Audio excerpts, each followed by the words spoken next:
we had a celebratory mood in the country when on 22nd January there was consecration ceremony of Ram Lalla at Ayodhya, a great occasion. But what is significant and which should be noticed, that a pain of 500 years was undone and our aspirations rectified with commitment to righteousness. Through established procedure of law, there was no deviation at all. That is where we are in India today. That is our Bharat. And why not look back? Thousands of years ago we had Nalanda, Takshila, we had governance styles. I would appeal to boys and girls, please read the Indian Constitution as it has been signed by framers of the Constitution. There are 22 paintings there. They reflect depth of our 5,000 years of civilization. Gurukul, Indus Valley, Ram, Sita and Laxman coming back to Ayodhya. Lord Krishna giving sage advice to Arjuna in Kurukshetra. And down the line. If you look around, you will find not many countries have civilizational depth in terms of years for more than 500, 600 years, 1,000 years, 5,000 years. Our Indian Constitution, as is being brought to the notice of everyone, is not the one which was signed by our founding fathers. The Constitution has amendments, they must be added to it. But why should our people not know about the 22 paintings that are integral part of the Indian Constitution signed by founding fathers of the Constitution? I look at Shivaji, and he is there in one of the parts of the Indian Constitution dealing with elections. We have Ram, Sita, Laxman in part 3 relating to fundamental rights. We have Lord Krishna and Arjuna on discourse of Gita in Kurukshetra and many more. Guru Gobind Singh Ji, our Jain Tirthankar Ji, many are there. Our 5,000 depth of civilization is reflected in those 22 paintings. So I urge to all the honorable speakers to take steps to make available to begin with all the members of legislative assemblies a constitution that carries all the amendments up to date and the 22 paintings. उन्होंने जो हमें संविधान दिया, उस संविधान में 22 चित्र हैं। 5000 साल की हमारी सांस्कृतिक विरासत की झलक है। सारनाथ में अशोका का जो चिन्ह है उसमें है, गुरुकुल की परिपाटी उसमें है, माननीय महामहिम राज्यपाल। और जो सबसे महत्वपूर्ण भाग है उसका, जिसको हम कहते हैं मौलिक अधिकार, fundamental rights, nectar of democracy, a sense of democratic values, उसके बिना डेमोक्रेसी अधूरी है। उस मौलिक अधिकार का जो पार्ट है, उसके ऊपर जो चित्र है, वो चित्र राम, सीता और लक्ष्मण का है। देखिए, राम, सीता और लक्ष्मण हमारे संविधान के हिस्सा हैं, और जो किताबें प्रसारित हैं उनमें वो चित्र क्यों नहीं है? वी मस्ट इंसिस्ट कि वो 22 चित्र आए। उन चित्र के अंदर पार्ट 4 में भगवान श्री कृष्ण हैं, अर्जुन को उपदेश दे रहे हैं। मैं भगवान श्री कृष्ण की कर्मभूमि में हूं आज के दिन। मुझे जब रामचरितमानस दिया, मैंने कहा, मन में सोचा, गुजरात में हर आदमी बहुत सोच समझ कर काम करता है, नाप तोल कर काम करता है, मौके की नजाकत देखते हुए सही दिए।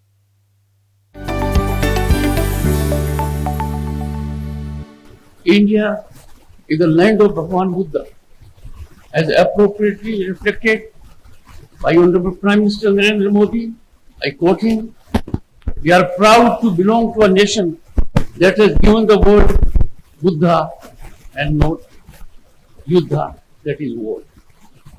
Two extremes put in perspective. India is committed to ensuring the younger generations across the world learn more about Bhagwan Buddha and get inspired by his ideals.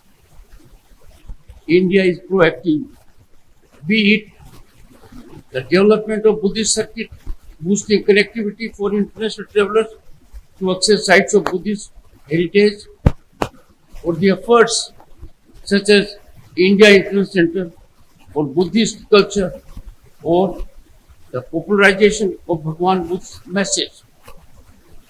World today faces challenges that are universal and call for concerted effort, be it the climate change, conflict, terrorism, or poverty.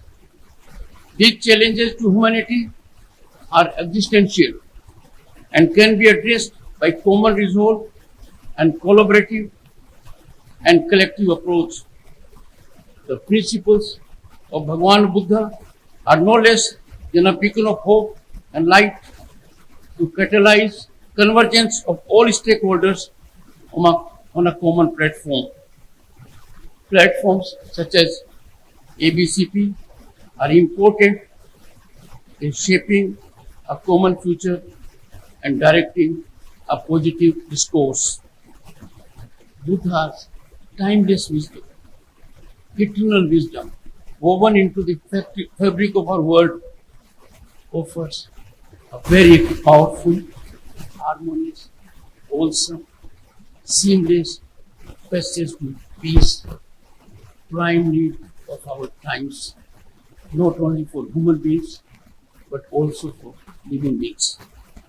His Four Noble Truths and Eightfold Path guide us towards inner peace, compassion, and non-violence, a transformative roadmap for individuals and nations plagued by conflicts currently. In a world yearning for harmony, and that yearning for harmony is in every heart, we see it with agony and anguish every day. Buddha's light shines brightest.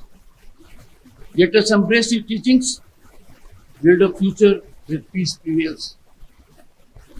Beyond mere coexistence, Buddha's teachings weave a tapestry of understanding, empathy, and shared well-being. In a world rife with division, his wisdom shines brighter than ever and is needed more seriously than ever. Let us follow the light of tolerance, justice, and a shared commitment to peace, paving the way for a future where all flourish and virtuosity blossoms, sublimity shines. Our shared heritage, woven with faith, culture, and love, forms an unbreakable thread. Together as a family united by Buddha, we can illuminate the world with his message of peace. Violence has never generated unity, and peace has never led to divisions.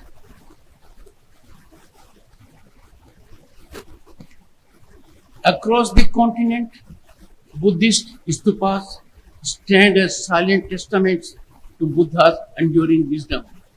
Whispers of chants and vibrant festivals echo his teachings, reminding us of India's role as birthplace and a beacon of non-violence, peace, and compassion for the millennia.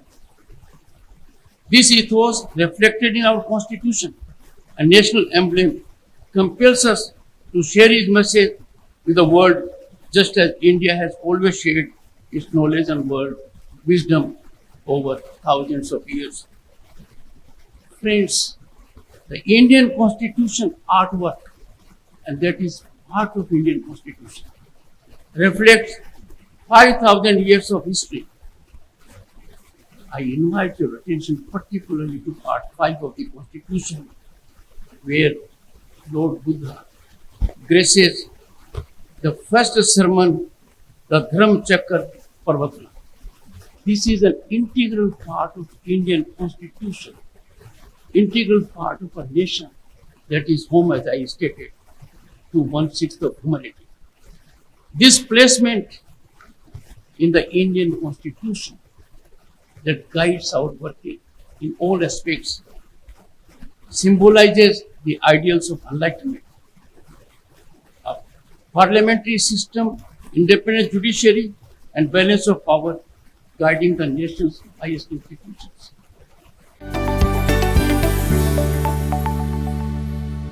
I would strongly urge, never yield to a temptation.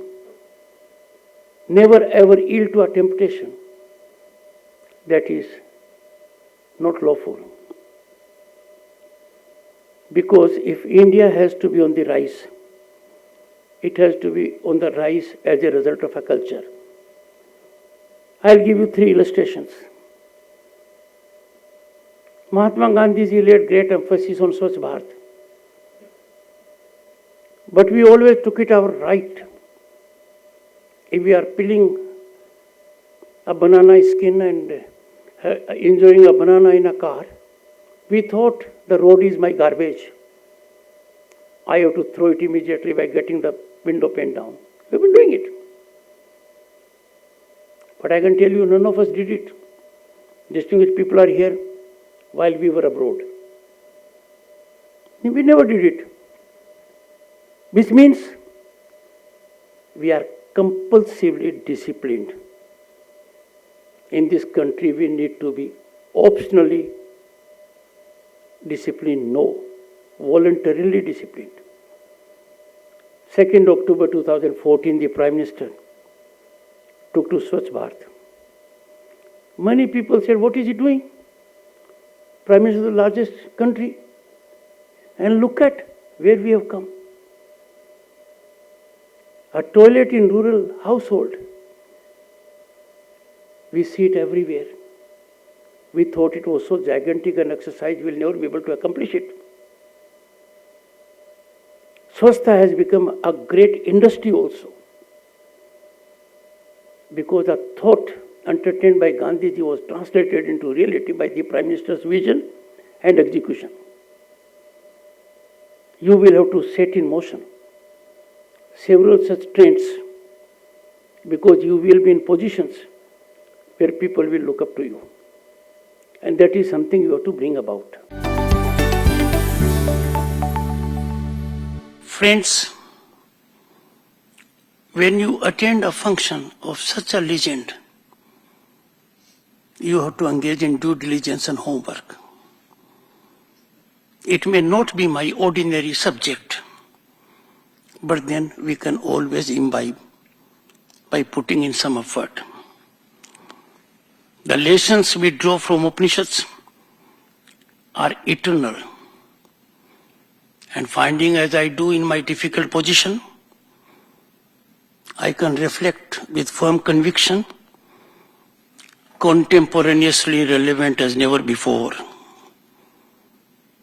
I see the relevance more as I sit in a chair.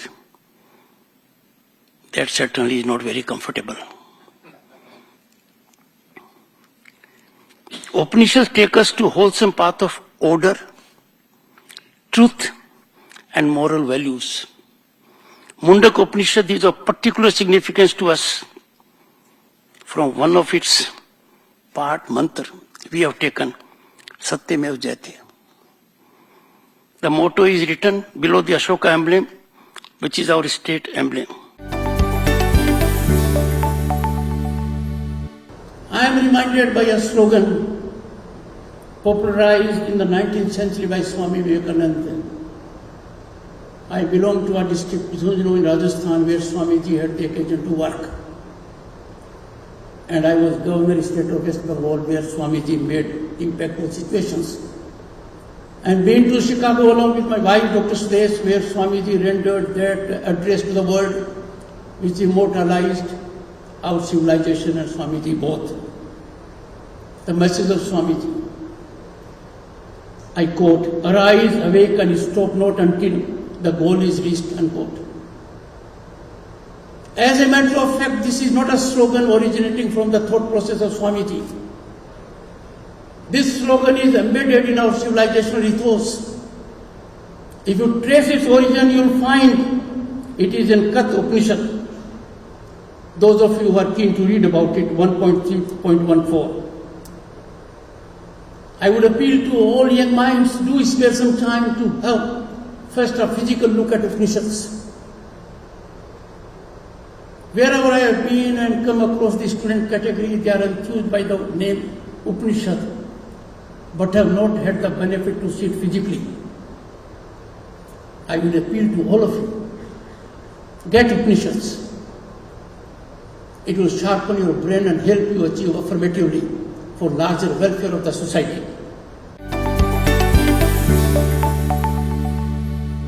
Magnificent and awe-inspiring temple of Envato, amongst others, is a reflection of relationship between the two countries. We share cultural heritage of Hinduism, Buddhism, Pali, and Sanskrit language. Cambodia looks at India as the revered land of Lord Buddha, just as we think of Cambodia as our civilizational sister and extended family.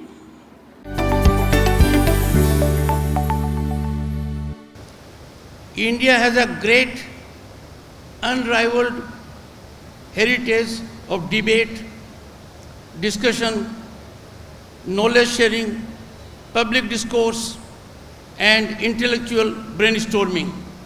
In ancient times, there was a healthy space where debates were conducted to examine various religions, philosophical and moral issues.